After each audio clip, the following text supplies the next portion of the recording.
안녕하세요. 김도경 목사입니다. 하늘 양식을 사랑해 주시고 아껴 주심에 감사를 드립니다. 코로나19로 지쳐있는 많은 성도님들에게 이 하늘 양식이 조금이나마 도움이 되었으면 좋겠고, 여러분들도 가족과 주변 지인들에게 이 하늘 양식을 꼭 추천해 주셔서 보다 많은 분들이 이 하늘 양식을 통해서 어려운 시절을 이겨냈으면 좋겠습니다. 자, 오늘 우리가 나눌 말씀은 이사야 66장 15절, 이사야 66장 15절입니다. 제가 읽겠습니다. 보라, 여호와께서 불에 둘러싸여 강림하시리니 그의 수레들은 회오리바람 같으리로다. 그가 혁혁한 위세로 노여움을 나타내시며 맹렬한 화염으로 책망하실 것이라. 아멘. 하나님의 말씀입니다.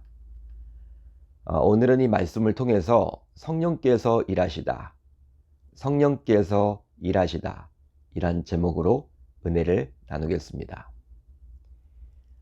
이제 오늘로 해서 이사야서를 모두 끝내고 내일부터는 시편을 살펴보도록 하겠습니다. 따라서 오늘은 이사야서의 마지막을 다루게 되죠.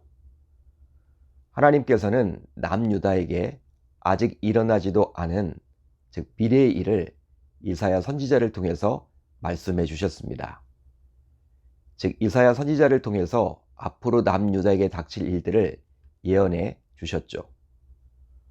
남유다는 아직 바벨론에 의해 멸망당해 포로로 끌려가지도 않은 상황이었습니다. 하지만 하나님께서는 이사야 선지자를 통해서 남유다 백성들에게 그런 힘든 일이 닥치게 될 것이라고 말씀해 주셨죠. 하지만 그것뿐만 아니라 고레스의 이름을 정확하게 말씀하시면서 고레스에 의해서 바벨론 포로 생활이 끝을 맺고 결국 고국으로 돌아오게 될 것이라고 또 말씀해 주셨습니다. 거기에 더하여 종의 형체로 하나님이신 예수 그리스도께서 성육신하셔서 십자가에 달려 죽으실 것까지도 미리 알려주셨죠. 이미 이사야의 예언을 모두 이루어졌기 때문에 지금 저와 여러분들은 해석할 수가 있지만, 당시 이사야 선지자를 통해서 전해 들은 백성들은 이 예언을 정확히 이해할 수가 없었습니다. 마치 현재 신자들이 요한계시록을 보면서도 정확히 이것이 무슨 의미인지 알 수 없듯이 말입니다. 이제 하나님께서는 이사야서를 마무리하면서 마지막으로 예언을 해주시는데요. 바로 새로운 시제를 맞아 성령께서 친히 일하실 것임을 알려주십니다.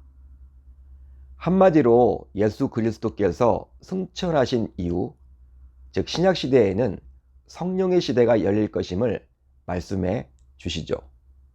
그래서일까요? 자, 오늘 본문 15절은 이렇게 시작을 합니다. 보라, 여호와께서 불에 둘러싸여 강림하시리니 그의 수레들은 회오리바람 같으리로다.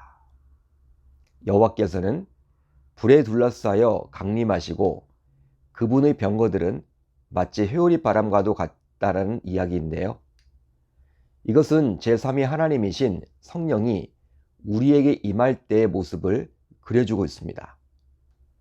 즉 성령이 임할 때는 불과 바람이 함께 한다라는 것이죠.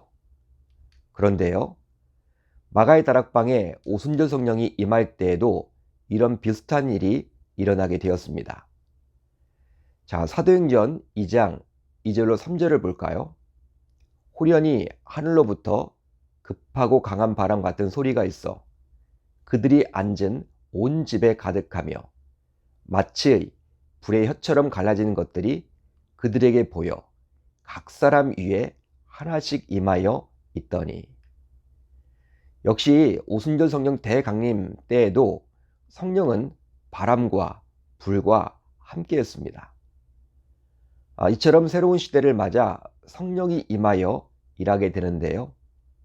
이제 오늘 말씀을 쭉 살펴보게 되면 성령은 세 가지로 역사함을 알 수 있습니다. 그 세 가지. 그 세 가지를 한번 살펴보도록 하겠습니다. 우선 모든 혈육을 심판하십니다. 자, 오늘 본문 16절을 보면 이렇게 나와 있죠.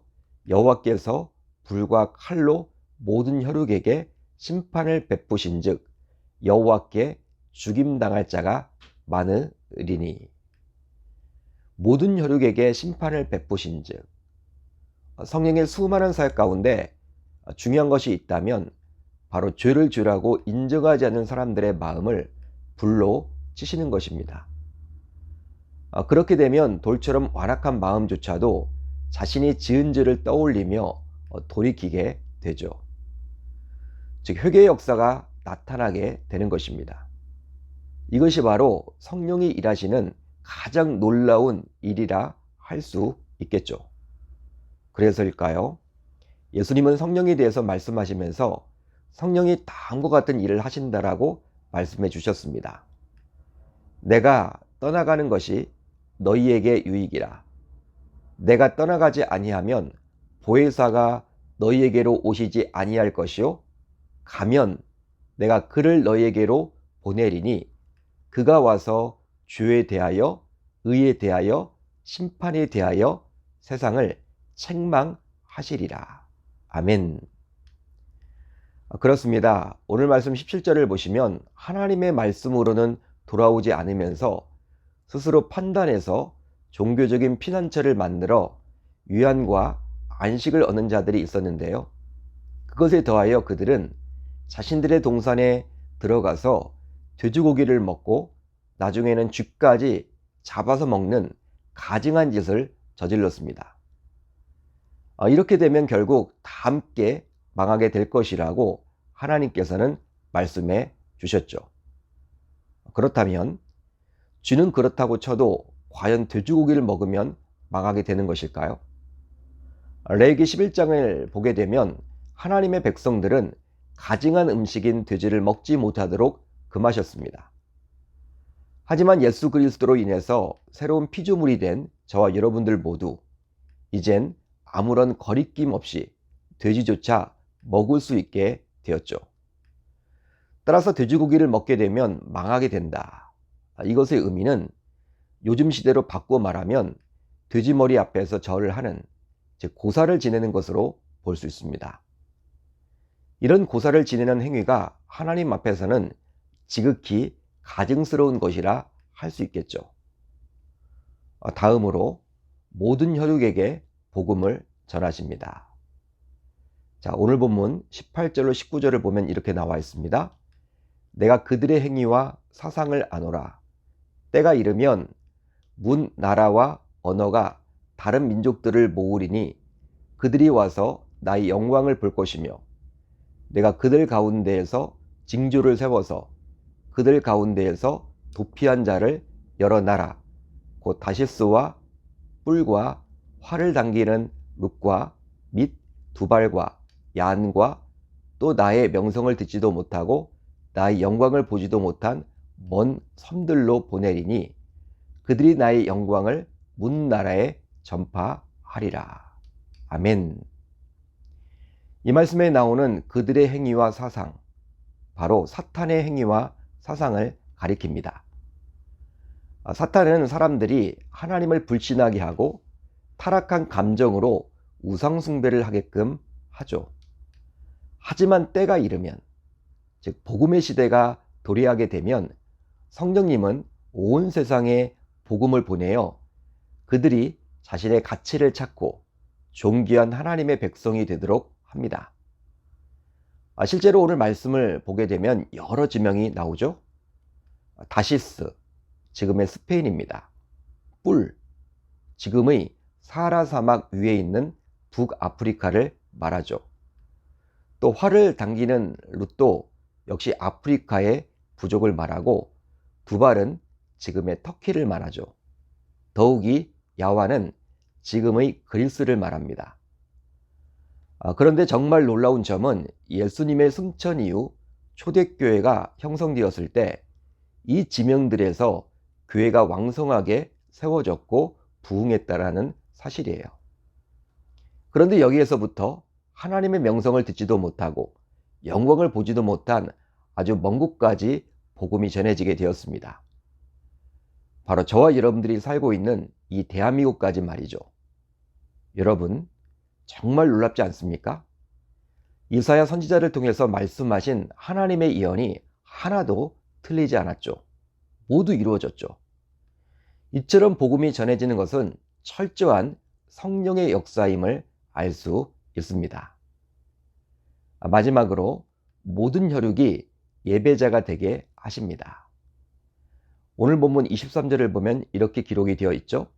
여호와가 말하노라 매월 초하루와 매 안식일에 모든 혈육이 내 앞에 나와 예배하리라. 아멘. 매월 초하루와 매 안식일에 드리는 예배는 지금 우리가 드리는 공적 예배를 말합니다.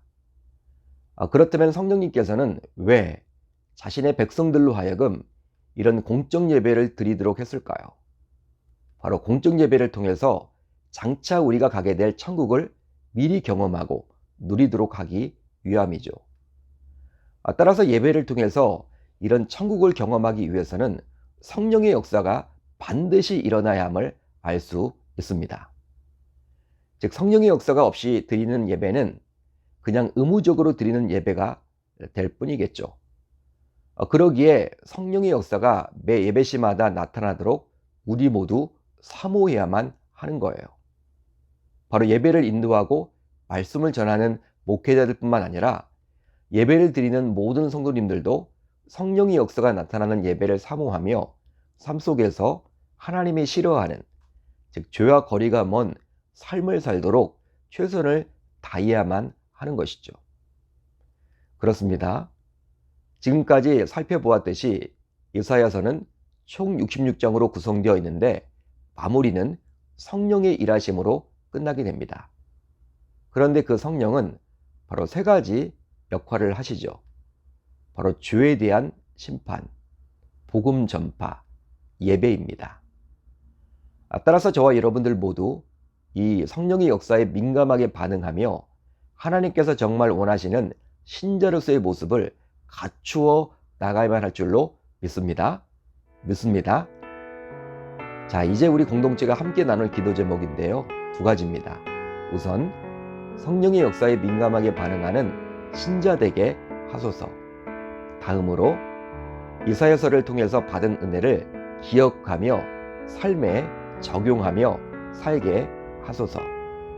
오늘 하루도 말씀을 붙잡고 기도하는 가운데 주님의 세밀한 음성을 듣는 저와 여러분들이 모두 다 되셨으면 좋겠습니다.